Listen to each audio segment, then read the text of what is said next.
So based on the movements on our USD, right, you will see that USD is gaining strength. So because of that, right, any pair you are trading against your USD will definitely be selling. Euro USD is an example, dropping. GBP USD is also an example, it's dropping.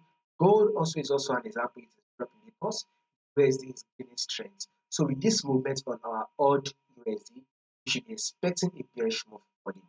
Why are we going to be expecting that bearish move is what we are going to be analyzing right now. So to those that are yet to subscribe to the channel, make sure you do want to click on the subscribe button. Make sure you like and share, and also make sure you follow down so that once we drop one or two updates, you will know. Now let's start with our current trend. We are going to take a look at the current trend on AUD USD. Now this is the current trend on AUD USD. This is it right here. AUD USD was to give us a double top. You all know what a double top means. It means a reversal movement.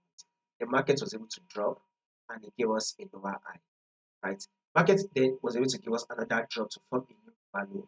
Here comes the lower high, right? Market eventually drop again to form an equal low. This is our lower high. So with this moment, we should expect market to give us another drop to form a new value.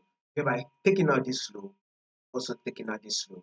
And with that, if that happens, then we will be on a new lower low. Market would have formed a new lower low. So this is one of the reasons why we said for the day we will be going in for a sell on AUD USD. So if you are not yet in the sell on your AUD USD, you want to be going in for the sell. And if you are on the sell on your AUD USD, still holding for yourself because market will still drop. So with such a movement, you should be seeing between 70 to 100 pips, right? Bearish move for more updates on this will be covered for you guys. So make sure you stay updated.